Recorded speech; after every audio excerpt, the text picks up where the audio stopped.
नमस्कार दोस्तों, स्वागत है आपका हमारे इस YouTube चैनल पर। भाग्य के विषय में ये प्रश्न सदियों से इंसान के मन में उठा है। क्या हमारा भाग्य पहले से ही तय होता है या हम इसे खुद बनाते हैं?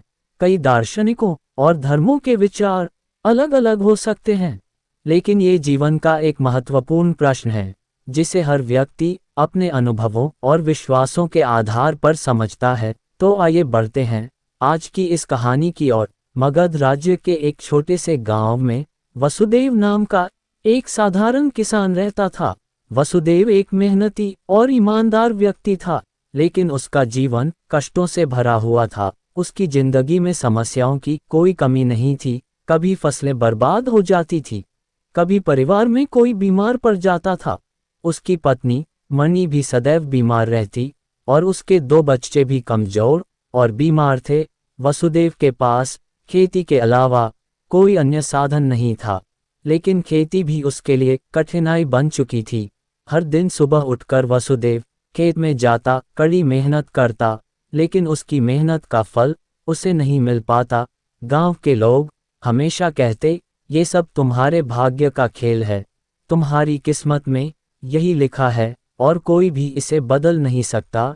ये शब्द सुन सुनकर वसुदेव के मन में गहरी निराशा भर गई थी। वह हमेशा सोचता, क्या सच में मेरा भाग्य पहले से तय है? क्या मैं इसे बदलने के लिए कुछ नहीं कर सकता? अगर मेरे जीवन में पहले से ही यह कष्ट लिखा है, तो मेरी मेहनत का क्या मतलब है? वसुदेव का ये सवाल उसकी जिंदगी में एक बड़ा मोड़ लाने वाला था। हर रात जब वह सोता तो उसके मन में यह विचार आते कि अगर उसका भाग्य पहले से लिखा हुआ है तो उसकी मेहनत का कोई मतलब नहीं है। उसे लगता कि शायद वह किसी अदृश्य शक्ति के अधीन है जो उसके जीवन को नियंत्रित कर रही है। वह अपने जीवन के दुखों को लेकर परेशान था और इसे बदलने का कोई तरीका उसे नहीं सूझ रहा था। वसुदेव के भीतर एक ज्वलंत इच्छा थी कि वह अपने जीवन का उत्तर खोजे। उसने सुना था कि भगवान बुद्ध महान ज्ञान के स्वामी हैं और वे इस तरह के सवालों के उत्तर दे सकते हैं।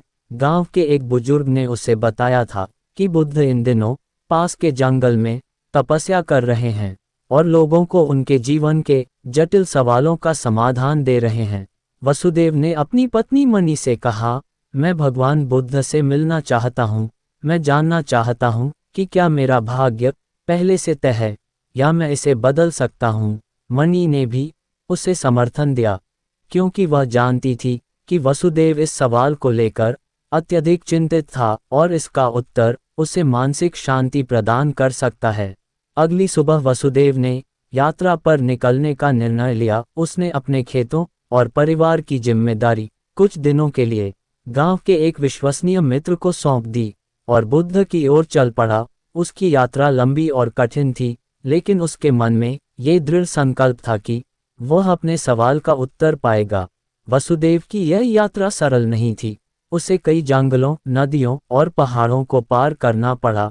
कभी कभी उसे भूखा रहना पड़ता तो कभी रात को ठंड से कांपते हुए सोना पड़ता। रास्ते में कई बार उसे ऐसा लगा कि वह इस यात्रा को छोड़ दे और वापस लौट जाए, लेकिन उसका मन बार बार उसे प्रेरित करता कि वह अपने सवाल का उत्तर पाए बिना नहीं लौटेगा। एक दिन जब वह एक बड़े जंगल से गुजर रहा था, तब उसे एक बूढ़े साधु मिले। साधु ने उसे भोजन दिया और उसके साथ कुछ समय बिताया। साधु ने वसुदेव से उसकी यात्रा का उद्देश्य पूछा। वसुदेव ने साधु को अपनी परेशानी और सवाल के बारे में बताया। साधु ने उसकी बात सुनकर कहा, तुम सही रास्ते पर हो पुत्र। भगवान बुद्ध ही तुम्हें इसका उत्तर दे सकते हैं, लेकिन याद रखना, उत्तर तुम में ही है। बुद्ध तुम्हें केवल मार्ग दिखा सकते हैं। कई दिनों की यात्रा के बाद वसुदेव अंततः बुद्ध के आश्रम पहुंचा। आश्रम एक शांतिपूर्ण स्थान था जहां हर तरफ हरियाली थी और एक अद्वितीय शांति का अनुभव हो रहा था। वहां बहुत सारे लोग पहले से मौजूद थे जो बुद्ध के प्रवचनों को सुन रहे थे। वसुदेव ने बुद्ध के दर्शन करने का अवसर पाया। जैसे ही वह बुद्ध के पास पहुंचा, उसकी आंखों में एक अजीब सी चमक थी, मानो उसे अपनी सारी समस्याओं का हल मिलने वाला हो। वसुदेव ने विनम्रता से बुद्ध को प्रणाम किया और कहा, भगवान मैं वसुदेव हूँ, मेरा जीवन कष्टों से भरा है। लोग कहते हैं कि ये सब मेरे भाग्य का लिखा है। क्या मेरा भाग्य पहले से तय है? क्या मैं इसे बदलने के लिए कुछ भी नहीं कर सकता? बुद्ध ने शांत स्वर में कहा, वसुदेव, तुम्हारा सवाल गहरा है और इसका उत्तर तुम्हारे भीतर ही छिपा है। लेकिन मैं तुम्हें एक कहानी सुनाता हूँ जो तुम्हारे सवाल का उत्तर देगी। बुद्ध ने वसुदेव को एक सरल लेकिन गहरे अर्थ वाली कहानी सुनाई। उन्होंने कहा, वसुदेव, मान लो कि तुमने एक बीज बोया है। अब ये बीज एक पौधा बनेगा और फिर एक बड़ा वृक्ष। लेकिन यह वृक्ष कैसा होगा, यह इस बात पर निर्भर करता है कि उसे कितना पानी, सूरज की रोशनी और देखभाल मिलती है। अगर बीज को समय पर पानी मिलता है तो वह मजबूत वृक्ष बनेगा, अगर नहीं तो वह सूख जाएगा। तुम्हारा भाग्य भी इसी तरह से काम करता है। तुम्हारे पूर्व जन्मों के कर्म बीज के समान है और तुम्हारे वर्तमान कर्मों से पानी और पोषण देने वाले तत्व है। वसुदेव ने बुद्ध की इस कहानी को ध्यान से सुना, लेकिन वह अब भी अपने सवाल का पूरा उत्तर नहीं पा सका था। उसने सोचा कि क्या उसके कर्म वास्तव में उसका भाग्य बदल सकते हैं। वसुदेव के सवाल के उत्तर को और अधिक स्पष्ट करते हुए बुद्ध ने कहा, भाग्य और कर्म एक दूसरे से जुड़े हुए हैं। भाग्य वह है जो तुम्हारे पिछले कर्मों का परिणाम है, लेकिन याद रखना, ये पत्थर की लकीर नहीं है। तुम्हारे वर्तमान कर्म तुम्हारे भविष्य का निर्माण कर सकते हैं। अगर तुम सही दिशा में कर्म करोगे तो तुम्हारे जीवन में बदलाव अवश्य आएगा। बुद्ध ने एक और उदाहरण दिया। मान लो कि तुम्हारे पास एक नाव है और वह नाव नदी की धारा में बह रही है। तुम्हारा भाग्य उस धारा के समान है जो तुम्हें एक दिशा में ले जा रही है, लेकिन तुम्हारे पास चप्पू हैं और तुम्हारे कर्म वे चप्पू हैं जो तुम्हें धारा के विपरीत दिशा में भी ले जा सकते हैं। वसुदेव अब कुछ हद तक समझ चुका था कि कर्म और भाग्य कैसे आपस में जुड़े हुए हैं, लेकिन उसके मन में अब एक और सवाल उभर रहा था। उसने बुद्ध से पूछा, भगवान, अगर कर्म ही हमारा भाग्य बनाते हैं तो क्या इसका मतलब यह है कि जो भी मेरे साथ अभी हो रहा है वह मेरे पूर्व कर्मों का ही फल है? और अगर मैं आज से अच्छे कर्म करना शुरू कर दूं तो क्या इससे मेरा भाग्य तुरंत बदल जाएगा? बुद्ध मुस्कुराए और उत्तर दिया, वसुदेव, यह महत्वपूर्ण है कि तुम वर्तमान के महत्व को समझो। तुम्हारा वर्तमान कर्म तुम्हारे भविष्य को गढ़ता है, लेकिन यह प्रक्रिया धीरे धीरे होती है। जैसे एक बीज से वृक्ष बनने में समय लगता है, तुम्हारे पिछले कर्मों के परिणाम को बदलने के लिए धैर्य और निरंतरता की आवश्यकता होती है। यह मत सोचो कि तुम्हारे जीवन में बदलाव तुरंत आ जाएगा। सही कर्म करने से जीवन की दिशा अवश्य बदलती है, लेकिन उसका फल धीरे धीरे आता है। फिर बुद्ध ने एक और कहानी सुनाई। एक किसान ने अपने खेत में बीज बोए। पहले साल बारिश ना होने के कारण फसलें नहीं उगती। किसान निराश हो गया और सोचा कि यह उसका भाग्य है, लेकिन उसने हार नहीं मानी। अगले साल उसने फिर से बीज बोए और इस बार बारिश सही समय पर हुई। उसकी मेहनत रंग लाई और उसे अच्छी फसल मिली। किसान का यह अनुभव दिखाता है कि कर्म लगातार करना होता है, भले ही उसका फल तुरंत ना मिले। वसुदेव के मन में अब भी यह सवाल बना हुआ था कि क्या अतीत के कर्मों को पूरी तरह से बदला जा सकता है। उसने बुद्ध से कहा, भगवान, अगर मेरे पिछले कर्म ही मेरे वर्तमान दुखों का कारण है तो क्या मैं उन्हें पूरी तरह से बदल सकता हूँ, या क्या मुझे केवल अपने वर्तमान और भविष्य पर ध्यान केंद्रित करना चाहिए? बुद्ध ने गहरी सांस ली और कहा, वसुदेव, अतीत को बदलना संभव नहीं है। जो हो चुका है वह हो चुका है, लेकिन अतीत को स्वीकार करके ही तुम वर्तमान को सही दिशा में ले जा सकते हो। तुम्हारे वर्तमान कर्म ही तुम्हारे भविष्य का निर्माण करेंगे। अगर तुम अपने अतीत को छोड़कर वर्तमान पर ध्यान केंद्रित करोगे तो तुम्हारा जीवन धीरे धीरे बदलने लगेगा। बुद्ध ने यह भी कहा, अतीत का बोझ उठाने से तुम आगे नहीं बढ़ पाओगे। उसे स्वीकार करो, उससे सीखो और आगे बढ़ो। अपने वर्तमान को अच्छे कर्मों से भर दो और भविष्य तुम्हारा होगा। बुद्ध ने वसुदेव को एक और उदाहरण दिया। एक समय की बात है, राजा अपने राज्य में बहुत खुशहाल जीवन जी रहा था, लेकिन एक दिन उसे पता चला कि राज्य में एक गरीब ब्राह्मण है जो बहुत कष्ट में जी रहा है। राजा ने उसे अपने दरबार में बुलाया और पूछा, तुम इतने कष्ट में क्यों हो? ब्राह्मण ने उत्तर दिया, राजा, यह मेरे भाग्य का खेल है। मैं कितना भी परिश्रम करूं, लेकिन मेरा भाग्य मुझे इस गरीबी से बाहर नहीं निकलने देता। राजा ने हंसकर कहा, तुम्हारा भाग्य तो तुम्हारे पिछले कर्मों का परिणाम हो सकता है, लेकिन तुम्हारे भविष्य का निर्माण तुम्हारे वर्तमान कर्मों से होगा। अगर तुम आज से सही दिशा में कर्म करोगे तो तुम्हारा भविष्य अवश्य बदल जाएगा।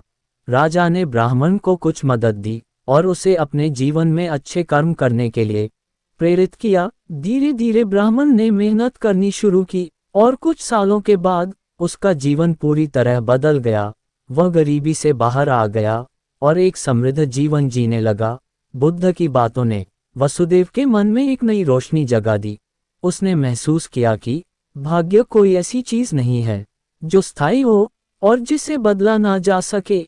यह उसके कर्मों का परिणाम था, और अगर वह अपने कर्मों में बदलाव करेगा तो उसका जीवन भी बदल सकता है।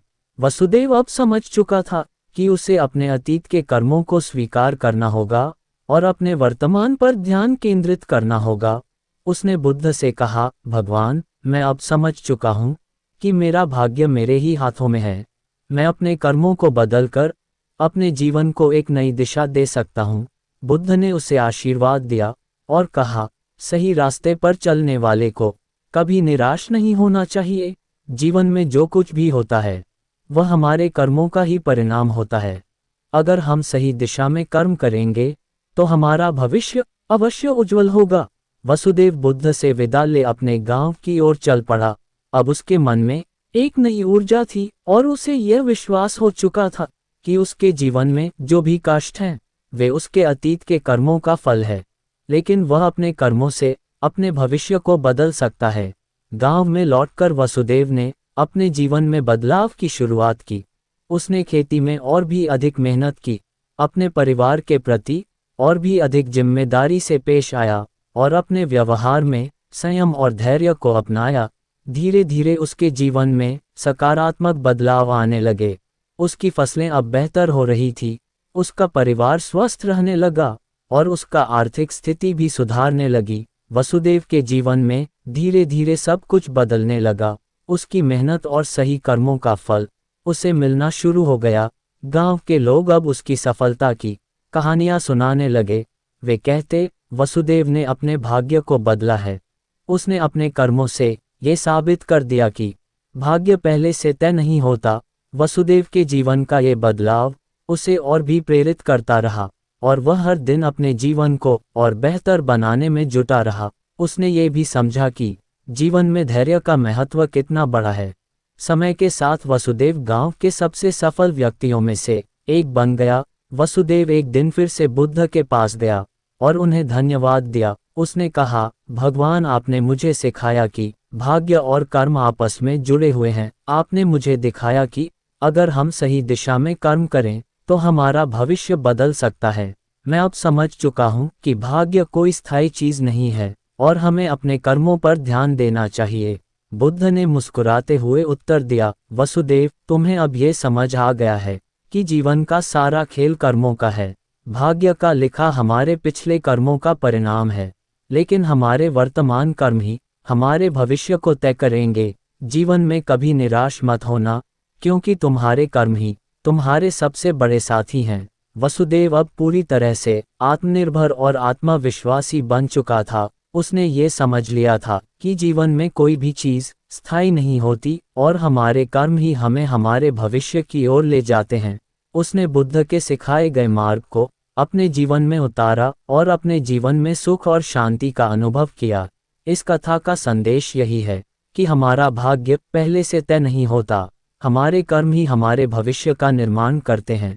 और अगर हम सही दिशा में कर्म करेंगे तो हम अपने जीवन में सुख और समृद्धि प्राप्त कर सकते हैं। जीवन में कभी हार ना माने, क्योंकि आपके कर्म ही आपके भाग्य को बदल सकते हैं। दोस्तों, अगर आपको हमारी कहानी अच्छी लगती है तो वीडियो को लाइक और पर नए हो तो चैनल को जरूर सब्सक्राइब कीजिए, ताकि हर एक ऐसी कहानी सबसे पहले आप तक पहुंचे। धन्यवाद।